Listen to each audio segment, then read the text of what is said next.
Assalamualaikum warahmatullahi wabarakatuh.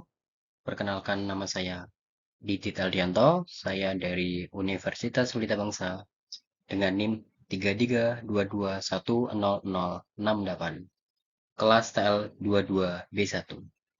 Di sini saya akan membuat video tentang ekologi. Sebelumnya, apakah Anda tahu apa ekologi? Ekologi merupakan cabang ilmu biologi yang mempelajari hubungan timbal balik organisme dengan lingkungannya. Pentingnya kita mengetahui dan mempelajari ekologi. Yang pertama, ekologi membantu kita memahami seberapa buruk kita merusak lingkungan. Yang kedua, degradasi lingkungan dan lahan disebabkan oleh kurangnya kita atau kurangnya pemahaman kita tentang ekologi. Yang ketiga, menyebabkan kepunahan dan mengancam spesies tertentu seperti mamut, hiu putih, dan lain-lain. Yang keempat atau terakhir, mempelajari makhluk hidup dan lingkungan membantu kita melindungi mereka dari kerusakan dan ancaman. Ekologi mempelajari apa sih? Ekologi mempelajari mulai dari bakteri mikroskopis yang tumbuh di kolam ikan hingga hubungan kompleks antara ribuan tumbuhan, hewan, dan komunitas lain di bumi. Hubungan antara organisme dan habitat mereka sangat beragam. Juga ekologi mempelajari berbagai jenis lingkungan, misalnya mempelajari mikroba yang hidup di tanah di bawah kaki kita, atau hewan dan tumbuhan di hutan hujan ataupun laut. Definisi ekologi mempelajari interaksi antara organisme dan lingkungannya, termasuk interaksi dengan spesies yang sama dan anggota spesies lain. Organisme adalah satu individu, kelompok individu, semua anggota satu spesies, jumlah banyak spesies, atau total massa spesies, atau disebut juga biomasa, dalam suatu ekosistem. Istilah lingkungan tidak hanya mencakup fitur fisik dan kimia, tetapi juga lingkungan biologis yang melibatkan lebih banyak organisme.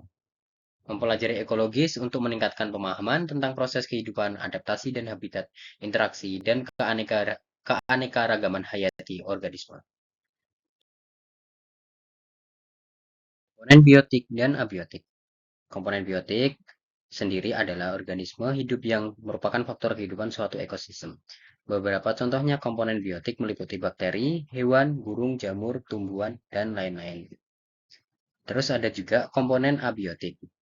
Komponen abiotik yaitu komponen fisik dan kimiawi yang tidak hidup dari suatu ekosistem, yang dapat berasal dari atmosfer, litosfer, dan hidrosfer. Beberapa contoh komponen abiotik termasuk sinar matahari, tanah, udara, mineral kelembapan, dan lain-lain. Ini juga ada faktor biotik dan abiotik. Faktor untuk memahami di mana dan seberapa banyak makhluk hidup ada di lingkungan fisik adalah salah satu komponen tujuan inti dari ekologi. Misalnya kumpulan tanaman, hewan, dan jamur yang sangat berbeda. Mungkin ditemukan di halaman sekitar kita. Seperti jamur membutuhkan air untuk tumbuh, salah satu faktor biotik atau tak hidup yang dapat memengaruhi distribusi organisme adalah ketersediaannya air. Karena dengan air adalah sumber kehidupan bagi makhluk hidup.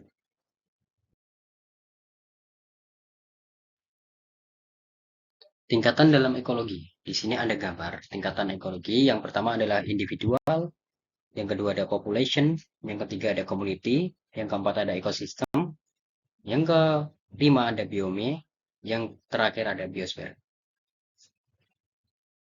Di sini ada beberapa ahli, perbedaan ahli. Yang pertama ada ahli ekologi organisme. Mempelajari adaptasi, ciri-ciri bermanfaat yang muncul dari seleksi alam yang memungkinkan organisme hidup di habitat tertentu. Adaptasi ini dapat berupa morfologis, fisiologis, ataupun perilaku. Terus ada populasi. Populasi adalah sekelompok organisme dari spesies yang sama yang hidup di wilayah yang sama pada waktu yang sama. Ahli ekologis populasi mempelajari ukuran, kepadatan, dan struktur populasi dan bagaimana mereka merubah dari waktu ke waktu. Terus ada komunitas. Komunitas biologi. Komunitas biologis terdiri dari semua populasi spesies berbeda yang hidup di area tertentu. Ahli ekologis komunitas fokus pada interaksi antar populasi dan bagaimana interaksi ini membentuk komunitas. Ada juga ekosistem. Ekosistem terdiri dari semua organisme di suatu daerah, komunitas, dan faktor abiotik yang mempengaruhi komunitas itu. Ahli ekologis ekosistem seringkali berfokus pada aliran energi dan daur ulang nutrisi. Yang terakhir ada biosfer. Biosfer adalah planet bumi yang bisa disebut juga planet bumi, dipandang sebagai sistem ekologi. Ahli ekologi yang bekerja di tingkat biosfer dapat mempelajari pola global, misalnya iklim dan distribusi spesies, interaksi alam, ekosistem, dan fenomena yang mempengaruhi seluruh dunia seperti perubahan iklim atau bisa disebut climate change. Tingkatan dalam ekologi. Tadi saya jelaskan ada tingkat-tingkatan dalam ekologi. Di sini saya akan menjelaskan dengan menggunakan gambar dan secara detail. Yang pertama ada organisme, is single individuals. Jadi ada suatu hewan yang hidup secara menyendiri. Yang kedua ada population, individuals of the same species in the same habitat. Jadi ada suatu organisme atau beberapa organisme yang berkumpul bersama itu dinamakan population. Terus ada community, population of the several species in one habitat. Di sini community ini adalah beberapa spesies dalam populasi yang berbeda dengan hidup bersama-sama, yaitu disebut dengan community. Terus ada juga ecosystem. Ecosystem, habitat, community, and its abiotic factor. Jadi ada komunitas habitat dan faktor abiotiknya. Terus ada landscape. Landscape, the patchwork of ecosystem across a large area. Di sini ada landscape, bisa disebut patchwork ini apa ya, tambal sulam, kerjasama, bisa juga suatu ekosistem di wilayah yang luas. Terus yang terakhir ada biosphere. Biosphere, all landscape inhabited by living organism on Earth. Biosphere ini adalah lingkungan semua landscape yang dihuni oleh organisme yang ada di bumi. Perhatikan contoh gambar di samping. Di sini ada beberapa contoh di samping. Yang pertama ada organism, population, and communities. In this forest, each pine tree is an organism. All of the pine trees living in the area make up a population. All of the population of the different species in the area from a community.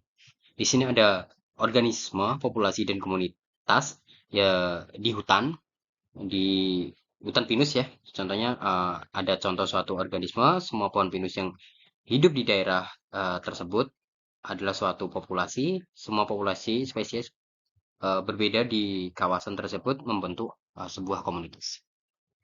Yang kedua ada ecosystem. In this causal ecosystem in the southeastern United States consists of a community of living organisms plus their spatial environment. Terus di sini ada ekosistem, dicontohkan ekosistem di sebuah daerah di Amerika Serikat bagian tenggara, terdiri dari komunitas organisme hidup ditambah lingkungan fisiknya. Terus yang terakhir ada the biosphere. The biosphere consists of all the ecosystem on Earth considered together. Di sini biosfer terdiri dari semua ekosistem di bumi yang dianggap bersama. Di sini ada turunan dari ekosistem. Yang pertama ada biotic components, yang kedua ada abiotic components. Yang dari biotic components ada producer, terus ada customer sama decomposer. Yang dari customer juga ada primary customer, secondary customer, dan tertiary customer. Dari abiotic components ada juga contohnya seperti air, water, wind, soil, temperature, and rainfall.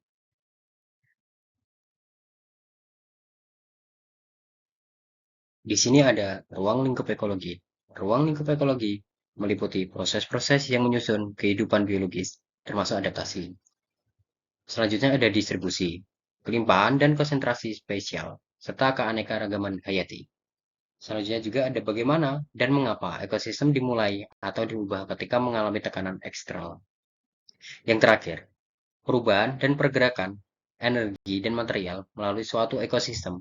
Beberapa ekosistem dapat merubah dengan cepat sementara beberapa tetap konstan atau sama dalam waktu yang lama.